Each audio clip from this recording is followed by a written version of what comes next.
अजय भाई चैप्टर करें। Yes ma'am. Yes ma'am start करो। ठीक है चलो अभी हम लोग पेडिग्री एनालिसिस का पूरा कॉन्सेप्ट समझेंगे। ठीक है पेडिग्री एनालिसिस आप लोगों को क्या पता है पेडिग्री एनालिसिस के बारे में? ये एक सब टॉपिक है in genetic disorders. Genetic disorders का एक सब टॉपिक आपका क्या है? Pedigree analysis. आप लोगों को इसके बारे में कुछ पता है? नहीं। This is to study about family history. देखो बहुत सारी बीमारियां क्या होती हैं ये बात तो हमें पता है। ठीक है बीमारियां क्या होती हैं और बीमारियों के टाइप कितने होते हैं? डिसीज। What is disease? कुछ अच्छी जॉब ले लेते हैं। ठीक है व्हाट इज डिसीज?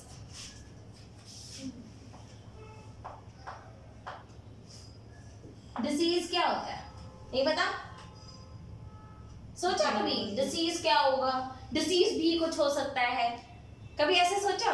चल मैं बताती हूँ। ठीक है अगर मैं इस डिसीज वाले वर्ड को छोड़ दूं, ये क्या है? ईज। ये क्या है? ईज। ईज का मतलब क्या होता है? Easy. Easy. I can do with that with ease ना, बहुत इजीली कर लेंगे राइट। जो इजीली ना हो। डिसीज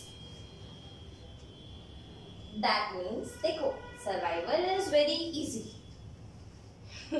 आज आप लोगों को पता है मेरी मम्मी बोलती कि चलो हम मेरा जीने का काम तो चल ही रहा है, कुछ ऐसा सा सेंटेंस बोला उन्हें। मैंने कहा मम्मी जो पैदा हुआ है वो जी जाता है। वही सिंपल सी बात है, जो पैदा हुआ है। एक बात बताओ भाई हमारे को लगता है कि ओके चलो मैं कमा खा ले रहा हूँ ठीक है, अगर मैं ना भी कमाऊँ खाऊँ तो क्या मर थोड़े जाऊंगी यार, जीते तो कुत्ते भी है ना, जी तो लेते हैं। ठीक है that is not a problematic situation. ठीक है प्रॉब्लम कब होता है? जब उस इजी चीज में भी डिस्कम्फर्ट होने लग जाए। सांस लेना एक बहुत बड़ी बात है क्या? नहीं बच्चा पैदा हो रहा है सांस ले रहा है, आप लोग सांस ले रहे हो, कभी सोचते हो यार कल 4 बार सांस लेना है यार, बड़ी एंजाइटी हो रही है? सोचते हो कभी ऐसे? कभी नहीं सोचते। क्यों? क्योंकि यार वो एक बार देखो ऑन है या ऑन भी नहीं है? कौन है? ऑन है चलो ओके। तो हाँ सोचते हैं तो जुकाम होता है।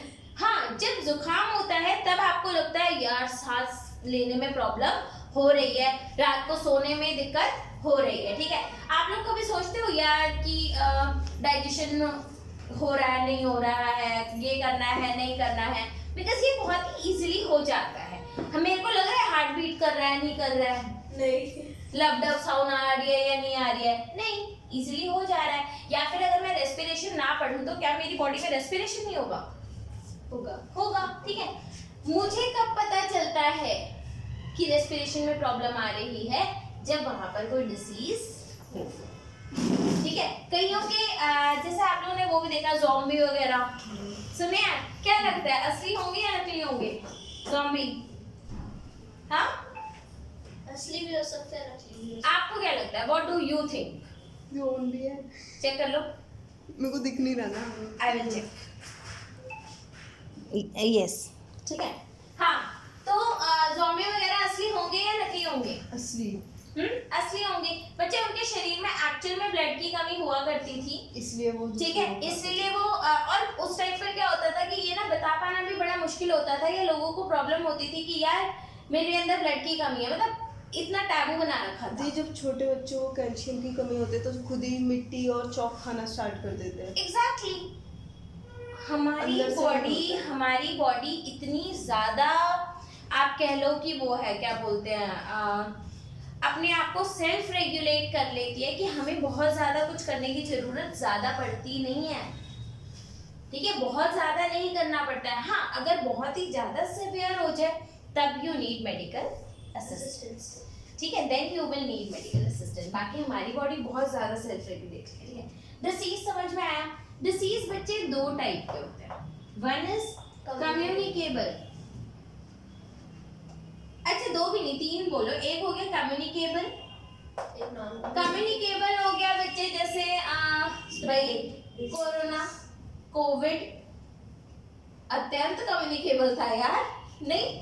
अगर कम्युनिकेबल नहीं होता तो सोचो, मतलब हम इमेजिन भी नहीं कर सकते थे वो चीज जो हमें दिखाई भी नहीं देती, उसकी वजह से 2 साल घर पे बैठना पड़ेगा, पुलिस से डंडे खाने पड़ेंगे, नहीं? उस चीज के लिए ओके, पता चला वायरस ने मारा है या नहीं मारा, डंडों से इंसान परेशान है, ठीक है ओके। एक हो गया कम्युनिकेबल जैसे कोविड, आपका बेस्ट एग्जांपल क्या है इसका? कोविड-19, ठीक है। नॉन का कुछ होती है लाइफस्टाइल डिसीजेस, राइट? सब कुछ ठीक है, आपका लाइफस्टाइल अच्छा नहीं हो, लाइफस्टाइल में सबसे बढ़िया चीज जो आती है exercise. The person who is not exercising enough will definitely suffer from 1 or 2 lifestyle diseases. Lifestyle diseases, hypertension, fatty liver. Fatty liver is one of the lifestyle disease. diabetes, diabetes हो गया, Blood pressure. ठीक है। अभी कल ही मैं देख रही थी थ्रोम्बोसिस, उसके लिए भी एक्सरसाइज बता रहे थे कि करना चाहिए। Thrombosis is clotting in the blood vessel, ठीक है। जब ब्लड वेसल के अंदर varicose vein, जब उसी के अंदर क्लॉटिंग होने लग जाती है तो फिर आपका ब्लड ढंग से सर्कुलेट नहीं कर पाता, दैट इज उसमें भी अगर आप एक्सरसाइज करते हो तो you can avoid that situation. तो लाइफस्टाइल डिसीजेस होती हैं हम, और एक होती है आपकी जेनेटिक डिसीजेस। एक क्या होती है? Genetic diseases. अब एक बात याद रख लेना भाई, इसको हमें नहीं पढ़ना अभी नहीं पढ़ना, 8वें चैप्टर में पढ़ना है, हाँ 8वें चैप्टर में पढ़ना है। लाइफस्टाइल डिसीजेस को भी हमें नहीं पढ़ना, तो हमें क्या पढ़ना है? Genetic disease. Genetic disease, genetic हमें पता है कि हमारे पास डीएनए, आपको पता है डीएनए है हमारे पास, ठीक है। We have DNA, yes ma'am, that makes RNA and that makes protein, that makes protein, and that's how your DNA work. This is how your DNA work. Your DNA first makes RNA and then make proteins. आई बात समझ? Yes. ना आई हो तो बताओ, आ गई पक्का 100%? बहुत बढ़िया, ठीक है। अब मान लो कि अगर मेरे पास ये डीएनए या तो है नहीं, या तो है ही नहीं, या तो है ही नहीं, और है अगर है इफ प्रेजेंट, ठीक है, if present then it is not making functional protein, तब ये क्या नहीं बना रहा? फंक्शनल प्रोटीन नहीं बना रहा, ठीक है। इन दोनों केसेस में आपको जेनेटिक डिसऑर्डर हो जाएगा, बिकॉज डेफिनेटली इस प्रोटीन, ये प्रोटीन अगर बना है तो भाई हमारी बॉडी पागल तो है नहीं, हमारी बॉडी पागल नहीं है। उसने अगर प्रोटीन बनाया है तो जरूर किसी फंक्शन के लिए बनाया होगा। किसके लिए बनाया होगा? फंक्शन के लिए बनाया है, कुछ तो कर रहा होगा। अरे भैया आप जाते हो धूप में, टैनिंग हो गई, बोलते हैं टैनिंग हो गई, काले हो गए भाई, मैं काली हो गई, राइट? चलो डीएनए हटा देते हैं। अच्छा काला होना क्या है? काला होना क्या है? मेलानिन निकलता है, melanin formed by a protein, melanin, ठीक है। आपको टैनिंग होती है, आपकी स्किन का कलर डार्क होता है। डार्क क्यों होता है? Because there is a protein melanin, right? There is a protein कैसे आता है? मेलानिन। अब बता रहे हैं भाई, डट जाओ, रुको अभी, ठीक है। सो डार्क कलर की स्किन बनती है क्योंकि मेलानिन प्रोड्यूस होता है। मेलानिन क्या है? एक प्रोटीन है, पिगमेंट देता है जो आपको सन रेज से शील्ड करता है। क्या करता है? शील्ड करता है। Sun rays are not very good for us, sun rays are not very good for us, तो वो हमारे को एक शील्डिंग इफेक्ट देता है। अब प्रोटीन है भाई, अगर प्रोटीन है, अगर क्राइम हुआ है तो क्रिमिनल तो होगा, है ना? प्रोटीन है तो प्रेजेंट आरएनए होगा, प्रोटीन है तो आरएनए रहा होगा भाई, आरएनए रहा होगा ना, ठीक है। आरएनए है तो डीएनए रहा होगा। We are going back, we are going back. ऐसे तो करते हैं, क्राइम हुआ है तो क्रिमिनल हो, सबूत होंगे तो क्रिमिनल तक पहुंचा जा सकता है, ऐसे तो जाते हैं। क्यों? क्योंकि हम एग्जैक्टली देख तो नहीं पाते। तो डार्क स्किन है मतलब मेलेनिन है, मेलेनिन है मतलब एसोसिएटेड आरएनए है, आरएनए है मतलब डीएनए है। Now if DNA is not there, मान लो कोई जेनेटिक डिसऑर्डर है जिसकी वजह से आपके पास मेलेनिन प्रोड्यूस करने वाला डीएनए ही नहीं है, आरएनए ही नहीं है, मेलेनिन ही नहीं है, डार्क स्किन ही नहीं है, वाह, फेयर एंड लवली रिक्वायर्ड ही नहीं है, नहीं। लेकिन ऐसा नहीं होता, ऐसा नहीं होता, ठीक है। आपने देखे वो एकदम सफेद लोग, हाँ ऑस्ट्रेलिया के। एकदम पिगमेंट्स होते ही नहीं, ऑस्ट्रेलिया के भी इंडिया में भी होते हैं। अबे वजीरपुर में भी तो थे दो सफेद बच्चे एकदम, अच्छा, वो जिनके बाल भी white थे। एग्जैक्टली वो अच्छे लगते थे, बड़े सुंदर लगते थे। हाय फेयर एंड लवली की जरूरत ही नहीं है, नहीं लगते ना। अबे ठीक है I यार, think उनकी white थी। ठीक है। तो वो एक डिसऑर्डर है, that is a disorder that you don't have DNA, you don't have DNA, you don't have RNA, you will not be able to make the protein, and that's why you will not have skin pigmentation. दीदी DNA नहीं है skin में। DNA is present. उस protein का present नहीं है, और है अगर डीएनए तो प्रोटीन फंक्शनल नहीं बनाता। हो सकता है उसमें डीएनए ना म्यूटेटेड डीएनए हो, म्यूटेटेड का अर्थ पता है, चेंज इन डीएनए। ठीक है। ऐसी डिसीजेस को हम क्या बोलते हैं? Genetic diseases. ये बात समझ में आई? तो वो डिसीजेस जिनका कहीं ना कहीं बेस डीएनए होता है, ठीक है, जो डीएनए के साथ एसोसिएटेड होते हैं, उसे क्या बोलते हैं? Genetic disease. ये बात समझ में आई? हटा दो इसे। बच्चे ये एक छोटा सा एग्जांपल था ताकि आपको थोड़ी सी फील आ जाए कि हाँ भाई मैं अब जेनेटिक डिसऑर्डर के साथ बात करने वाला हूँ। हटा दे इसे। अब बात सारी ये है कि क्या हम कम्युनिकेबल डिसीज को ट्रीट कर सकते हैं? यस। Yes. क्या हम लाइफस्टाइल डिसीजेस को ट्रीट कर सकते हैं? Yes. Change your lifestyle, do exercise, do eat healthy food. What about genetic disease? पहली बात, जेनेटिक डिसीज क्या हमारा कोई प्रॉब्लम है? मतलब मेरी गलती है? नहीं है। नहीं, that is not my mistake. हो सकता है ये भाई, अब ये तो क्रोमोसोम का है भाई, आया नहीं आया, डीएनए आया नहीं आया, हम क्या करें? नहीं, ठीक है। अब प्रॉब्लम ये है, बहुत सारी डिसीजेस होती है जो जेनेटिक डिसीजेस होती है। अभी तक भी जेनेटिक डिसीजेस का जो क्योर है वो बहुत ज्यादा नहीं है, जहां तक मैं जानती हूँ उतना नहीं है। क्यों नहीं है? क्योंकि डीएनए के साथ, और वो भी ह्यूमंस के डीएनए के साथ छेड़खानी करना is still not possible। हालांकि आप लोगों ने वो 11 चैप्टर पढ़ा है ना, प्रिंसिपल्स ऑफ बायोटेक्नोलॉजी। डीएनए के साथ हम ये सब कर सकते हैं भाई, इससे डीएनए निकाला, इसमें डाल दिया, ये कर दिया, वो कर दिया, कर सकते हैं, लेकिन ह्यूमंस के साथ करना अभी भी इतना पॉसिबल नहीं है। और जब पॉसिबल नहीं है तो डेफिनेटली थोड़ा मुश्किल तो होगा। अब जेनेटिक डिसऑर्डर्स को स्टडी करने का तरीका क्या है? ठीक है, तो जेनेटिक डिसऑर्डर्स को स्टडी करने का तरीका, हाँ, आप लोग थोड़ा सा प्रिवेंशन कर सकते हो। जैसे मान लो कोई डिसऑर्डर है जो आगे चल के आपको प्रॉब्लम करने वाला है, जैसे आपको पता है फैमिली में अस्थमा की हिस्ट्री रही है, तो आप अपना थोड़ा ध्यान रख सकते हो ना कि धूल मिट्टी के पास कम जाओ, क्रैकर्स मत जलाओ, कुछ ऐसा ऐसा करके। तो यू कैन जस्ट आप ध्यान रख सकते हो कि हाँ भाई कुछ तो अपने आप को प्रोटेक्ट करने के लिए किया जाए, ठीक है, ओके। तो उसके लिए हम क्या यूज करते हैं? Pedigree analysis. अब पेडिग्री एनालिसिस क्या है बच्चे? प्लांट्स के अंदर आप लोग कंट्रोल्ड प्रोसेस बना सकते हो, कंट्रोल्ड प्रोसेस बना सकते हो, but making controlled process in humans is not possible। पहली बात,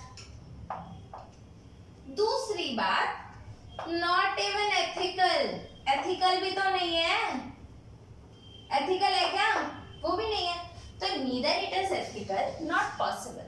तो हम अपने आप से क्रॉस नहीं बना सकते, लेकिन हाँ जो क्रॉस पहले हुए हैं उनको स्टडी तो कर सकते हैं, ठीक है। तो यहाँ पर हम क्या करते हैं, we just try to understand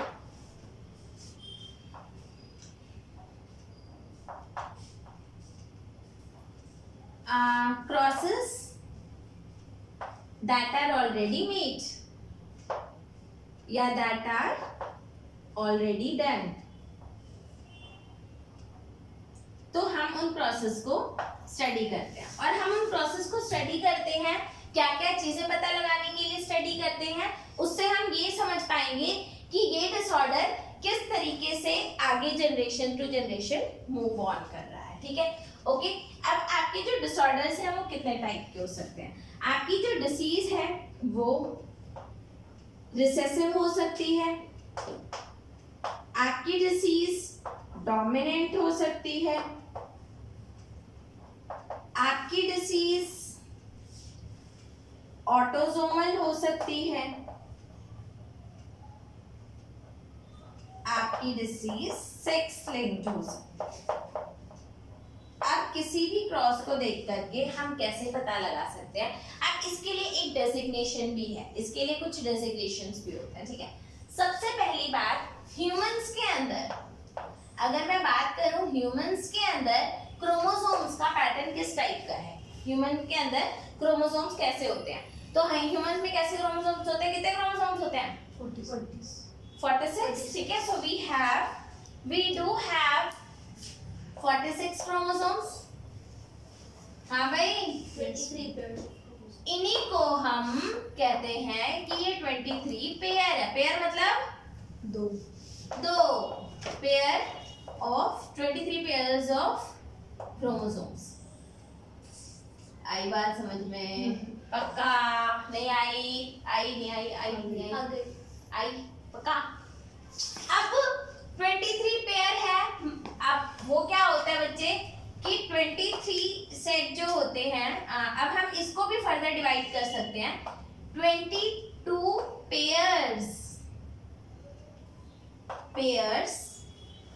plus XX plus XX क्या बनाता है, क्या बनाता है, अच्छा ओके, मेरे को लगा कोल्ड बनाता है, मैं वही सोची कि सर्दी से तो कोल्ड होता ही होता है, इससे भी कोल्ड होने लग गया, I have X chromosome and cold, ऐसा नहीं होता भैया, ठीक है। तो ये क्या बनाता है, और मेरे को ना गर्ल लिखने की भी नहीं आदत यार, साइंस में हो ना, we used to write scientific word,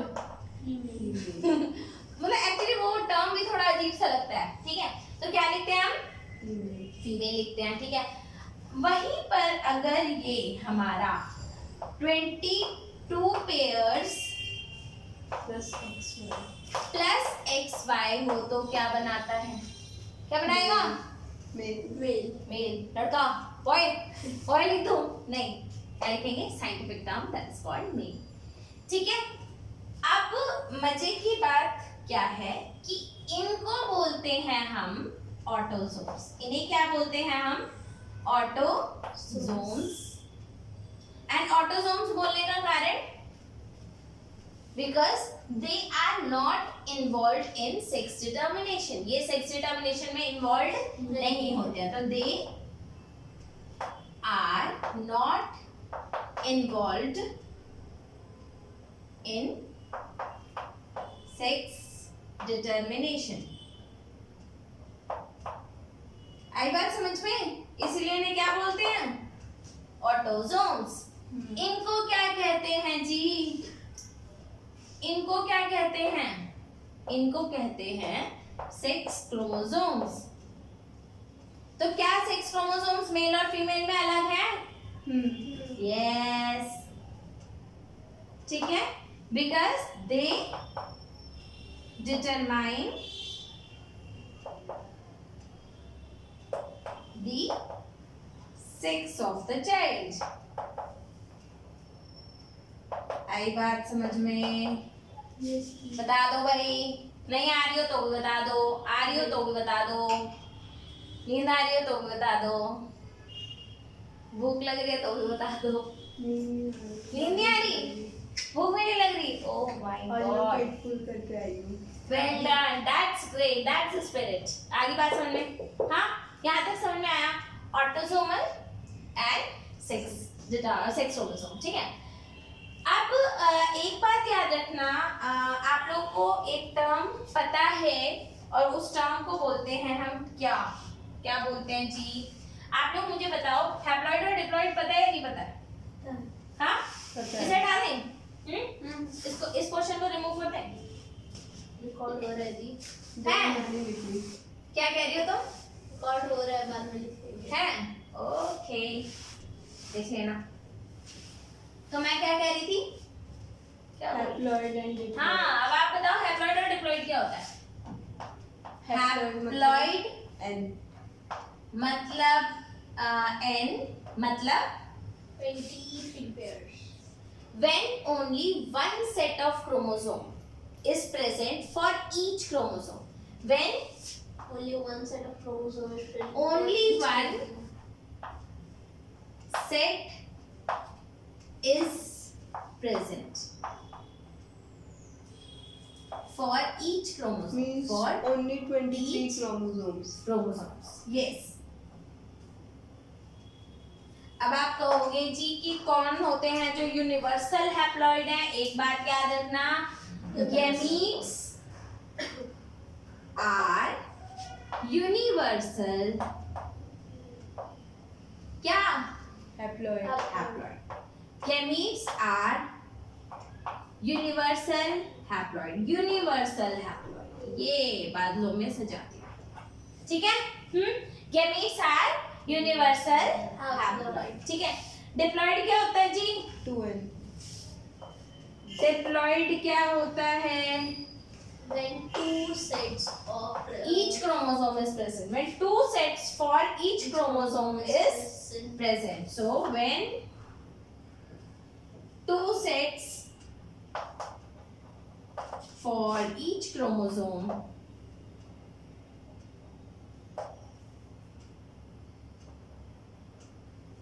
is present, उसे क्या बोलते हैं?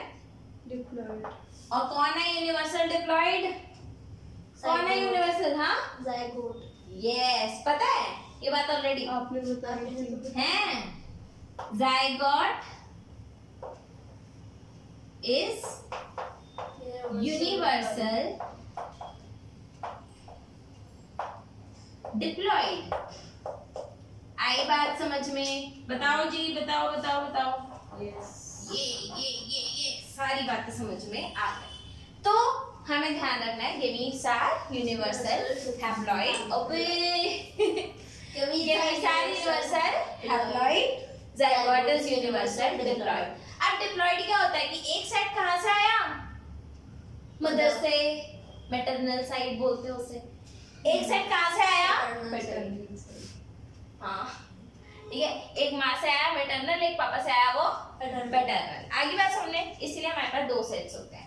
Now since we have two sets, ठीक है, अब दो लोग हैं, मतलब दो जीन्स हैं, हमारे पास दो जीन्स हैं, ठीक है। अगर दोनों सेम हैं तो बहुत बढ़िया, सेम नहीं है तो एक थोड़ा ज्यादा तेज होगा, एक थोड़ा कम तेज होगा, या तो सेम है या तो सेम है। मान लो मैंने बताई थी ना कि आप बोल रहे हो भाई मैकडी जाना है, मैंने बोला हाँ भाई मैकडी जाना है, तो कहाँ जाना है? मैकडी जाना है। आपने बोला मैकडी जाना है, मैंने बोला पढ़ना है, तो फिर मैकडी जाना है। फिर मैकडी जाना है। फिर अगर मैकडी जाना है तो कौन डोमिनेट हुआ? आप। और अगर पढ़ाई करे तो कौन डोमिनेट हुआ? मैं। अबे ठीक है, तो अगर दो लोगों के डिफरेंट ओपिनियन है तो किसी एक को तो विन होना पड़ेगा ना, तो जो विन हो गया वो डोमिनेट, और जो विन नहीं हुआ वो रिसेसिव, ठीक है। तो in a dissimilar pair of alleles क्या होते हैं? What are alleles? हाँ, एलील्स होते हैं आपके different forms of the same gene. ये क्या है? different Forms of the same gene. forms of the same gene, same gene की अलग अलग फॉर्म्स, ठीक है। जैसे अगर हम बात करें प्लांट हाइट, ठीक है, वो जीन है, टॉलर ड्वार्फ अलीज है, टॉलर ड्वार्फ अलीज है, ठीक है। तो in a dissimilar pair of allele, the allele that express itself in a dissimilar pair of allele, dissimilar pair of alleles, तो जो अपने आप को एक्सप्रेस कर पा रहा है वो क्या कहलाएगा? डोमिनेंट। और जो एक्सप्रेस नहीं कर पाएगा वो क्या कहलाएगा? Which do not express, which Do not express. Do not express is called recessive. तो क्या बात समझ में आई? What is dominant, what is recessive, समझ में आई? तो अभी आपको जो डोमिनेंट और रिसेसिव जब बोला जाएगा तो एटलीस्ट ये समझ में आना चाहिए कि अगर पेयर डिसिमिलर है, एक जैसा नहीं है, हेटेरोजाइगस है, तो वो अलील जो हेटेरोजाइगस में खुद को एक्सप्रेस करता है उसे क्या बोलते हैं? डोमिनेंट। जो एक्सप्रेस नहीं करता उसे क्या बोलते हैं? Recessive. आगे बात समझ में? पूरा बोर्ड कर दे खाली। चल, तो अभी तक हमने क्या क्या समझा भाई? कौन dominant है, कौन recessive है. कौन डोमिनेटिंग, हैप्लॉइड डिप्लॉइड, कौन रिसेसिव, कौन हैप्लॉइड, कौन डिप्लॉइड, और Types of disorders. हाँ डिसऑर्डर्स क्या क्या होते हैं, और क्या पढ़ा? यूनिवर्सल हैप्लॉइड डिप्लॉइड, और autosomal, sex linked chromosomes. Those are the main types of diseases. मैं वो डिसीज नहीं है। ऑटो भाई मेरे अंदर ऑटोसोम्स भी हैं और सेक्स लिंक्ड क्रोमोसोम्स भी हैं, तो क्या मैं डिसीज हूँ? मैं डिसीज थोड़े हूँ यार, हैं? नहीं. नहीं ना, मैं थोड़ी डिसीज हूँ यार। कल को आप बोलोगे डिसीज मैम ये वाला चैप्टर करा दो, ऐसे थोड़े काम चलेगा। आगे बात सुने, चल ओके। तो अब मेल को कैसे रिप्रेजेंट, अब देयर आर सर्टेन नोशंस जिससे हम क्या कह सकते हैं, कुछ ऐसे डेजिग्नेशंस हैं जिससे हम मतलब सिंबल कह लो, सिंबल है, ठीक है। तो मेल के लिए क्या यूज करते हैं भाई? Square. मेल के लिए यूज करते हैं हम स्क्वायर, स्क्वायर यूज करते हैं पक्का 100%, सोच लो। फीमेल के लिए क्या यूज करते हैं? Circle. फीमेल के लिए यूज करते हैं हम सर्कल। तो मेल स्क्वायर, फीमेल सर्कल। याद आया खुशी? हाँ अब आप वो चार्ट बना के बताओ ये कौन? अगर डिसीज्ड मेल है तो Diseased male है तो Square के अंदर shade. shaded. मेल है तो स्क्वायर और Shaded. ये शेडेड, और डिसीज्ड फीमेल है तो सर्कल में shade, Circle shaded. When diseased sex is unspecified, female then है तो diamond. ये हो गया, और अगर सेक्स अनस्पेसिफाइड है तो अनस्पेसिफाइड सेक्स।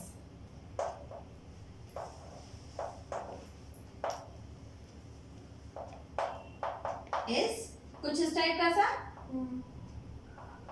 मतलब ये ना ही फीमेल है ना मेल है। हाँ ये ना तो मेल है और ना ही फीमेल है, ठीक है। ये डिसीज्ड है, okay.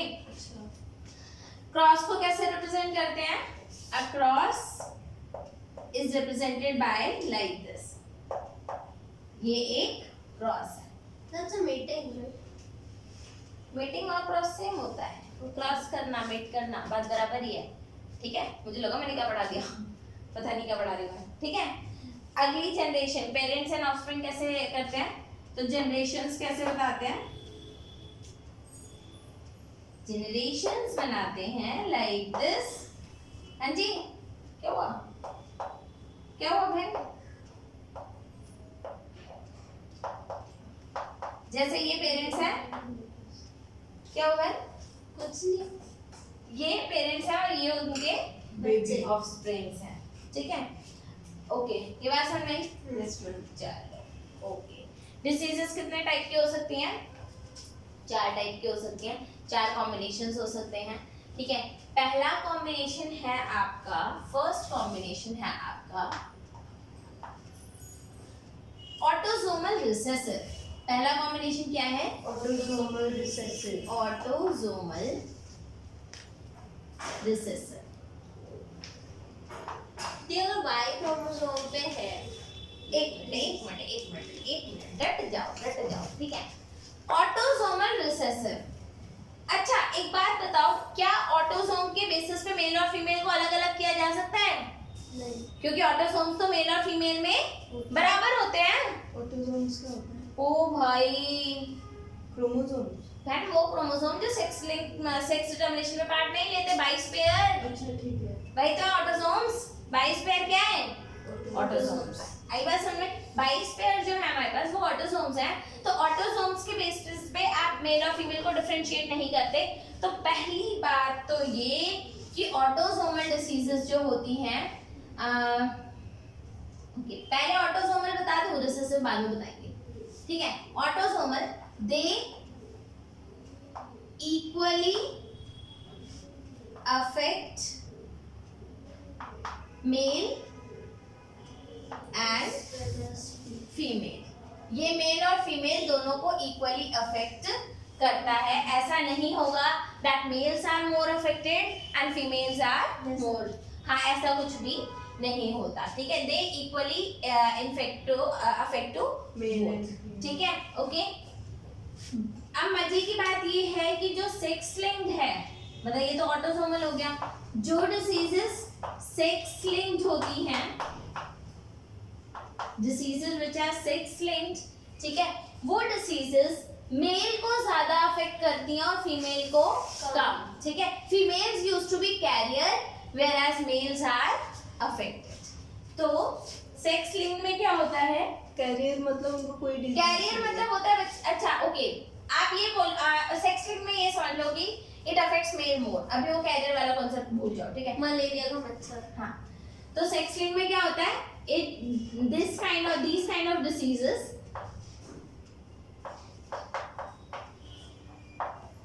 diseases affect males more। ये किनको अफेक्ट ज्यादा करता है? मेल्स को ज्यादा अफेक्ट करता है। आई बात समझ में? पक्का? हाँ। चलो बढ़िया, ओके ठीक है। इसके बाद आता है आपका रिसेसिव, फिर क्या आता है? Third one is recessive. Recessive में क्या होता है कि you can have affected offspring when both the parents were unaffected, या affected child can be born to unaffected parents, ठीक है। तो affected child can be born to unaffected parents. Unaffected parents के भी अफेक्टेड ऑफस्प्रिंग्स हो सकते हैं, ठीक है। डोमिनेंट के केस में बस एक बात याद रखना, डोमिनेंट के केस में एक बात याद रखना, that affected child will be born only if one of either मतलब if one of the parent is affected, या तो mother, at least one of the parent is affected, ठीक है। इसमें क्या होता है? affected child will be born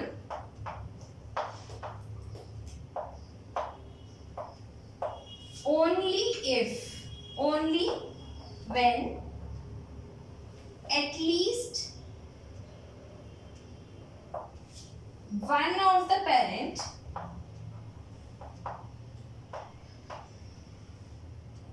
is affected. अगर कम से कम एक पेरेंट अफेक्टेड है तभी चाइल्ड अफेक्टेड होगा, वरना नहीं होगा। तो अब आप एक बात बताओ, कौन सी डिसीज जो इन चारों में से होंगी वो ज्यादा कॉमन होगी? आपकी डोमिनेंट या रिसेसिव? कॉमन ज्यादा कौन सी होंगी? रिसेसिव। रिसेसिव ना बच्चे, क्योंकि भाई आप लोग child एक बात affected होगा, बताओ, मम्मी आप पापा खुद नहीं। सोचो ना, जब शादी करवाने के लिए जाते हो तो आप पूछते हो कोई बीमारी है नहीं है? पहले पूछा जाता है कि क्या बच्चे, मतलब जिसकी शादी होनी है उसको कोई बीमारी है? सबसे पहले ये चेक करा जाता है। आप लोग बोलोगे नहीं जी, हमारे यहाँ तो सैलरी चेक करी जाती है, सैलरी अच्छी है या नहीं है, ठीक है? ऐसा नहीं होता है, पहले डिसीज चेक करते हैं, ठीक है? क्योंकि वो तो लाइफ लॉन्ग वाली बात होती है ना, ठीक है? तो हम देखते हैं कि द पर्सन इज क्या बोलते हैं, whether it is disease free और नॉट, ठीक है? और उसके बाद हम उसकी फैमिली हिस्ट्री भी देखते हैं भैया। फैमिली में तो कोई बीमार नहीं है। हाँ, अगर किसी को बीमारी है, मान लो ज्यादा, मान लो कि लव मैरिज करा तो वो ये देखेगा पहले। Exactly not, definitely not. अगर लव मैरिज है तो उस केस में ये सब चीजें नहीं देखी जाती हैं। लेकिन हाँ, फिर भी एक बात बताओ कि दीदी अगर मैं आऊंगी ना, मैं पूरा पेडिग्री चार्ट निकल आप बोलोगे कि जी मेरे को पिछली 10 जनरेशन का पेडिग्री निकाल के दो, और अगर नहीं दे सकते तो यू आर रिजेक्टेड। Exactly. ठीक है? आजकल वैसे ऐसा नहीं है, आजकल कुछ मेडिकल टेस्ट भी आप करवा सकते हो, ठीक है? वो उससे आपको ऑलरेडी पता चल जाएगा कि कोई डिसीज है या नहीं है। देयर आर सेवरल इश्यूज, ठीक है? हाउएवर वही बात है कि आपको पूरी जनरेशंस का चेक करना पड़ता है कि डिसीज है या नहीं है, ठीक है? तो हमने पहले ही देख लिया कि बंदे को तो डिसीज नहीं है, राइट? अब जब बंदे को, हाँ एक और बात मैं कह रही थी कि when you were saying about love marriage, तो पहली बात तो ये कि या तो इंटेलिजेंस इतनी ज्यादा है कि आप उसकी बीमारी को इग्नोर मार रहे हो, ऐसा भी तो होता है, ठीक है? स्टीफन हॉकिंग तो था जो बीमार था, या गर्लफ्रेंड तो उसकी भी थी, Yes. थी ना, उसकी भी थी। क्यों? क्योंकि उसकी इंटेलिजेंस बहुत ज्यादा थी यार, तो उसकी बीमारी को इग्नोर करा गया, ठीक है? तो वो आप देखते हो कि आपको किसको ज्यादा प्रायोरिटी देनी है। हालांकि अरेंज मैरिज में सबसे पहले जो चीज देखी जाती है वो होता है डिसीज, ठीक है? So if the person is deceased either from male side और फ्रॉम फीमेल साइड, तो वहीं पे वो सारा मामला Cross. डाल देते हैं। कैंसर। तो क्या डोमिनेंट डिसीज फैलेगी? नहीं, नहीं, डोमिनेंट डिसीज नहीं फैलेगी। कौन सी डिसीज फैलेगी? रिसेसिव। रिसेसिव फैलेगी, ठीक है? अब ऑटोसोमल या फिर सेक्स लिंक्ड। अच्छा, सेक्स लिंक्ड डिसीजेस का ना एक बड़ा ही मजेदार मामला होता है, आप लोगों को बताऊंगी मैं, ठीक है? क्योंकि सेक्स लिंक्ड मेल में एज अ डोमिनेंट ही वो हो जाती है, रिसेसिव डिसीज भी एज अ डोमिनेंट ही बिहेव करती है। क्यों? क्योंकि मेल्स के पास सिर्फ एक ही एक्स क्रोमोसोम होता है, मेल्स के पास 2 एक्स क्रोमोसोम होते ही नहीं, तो उनके पास कोई ऑप्शन ही नहीं होता, ये खराब है तो इससे काम चला लो। तो उनमें अगर कोई रिसेसिव भी डिसीज हुई है तो भी वो एज अ डोमिनेंट ही बिहेव करती है, इसीलिए सेक्स लिंक्ड डिसीजेस जो होती हैं वो मेल्स में ज्यादा होती है, ठीक है? क्योंकि उनके पास 2 एक्स क्रोमोसोम। फैमिली में अगर मैरिज होती है, लाइक फैमिली टू फैमिली, तो उसमें रिसेसिव वो अगर ज्यादा होती है ना डिसीज। अगर आप विद इन क्रॉस करवाते जा रहे हो तो एक बात याद रखना, रिसेसिव डिसीजेस के बढ़ने के चांसेस ज्यादा हो जाते हैं, तब रिसेसिवनेस ज्यादा बढ़ती है और वो डिसीजेस ज्यादा कॉज करते हैं, and that's why this is not allowed, ठीक है?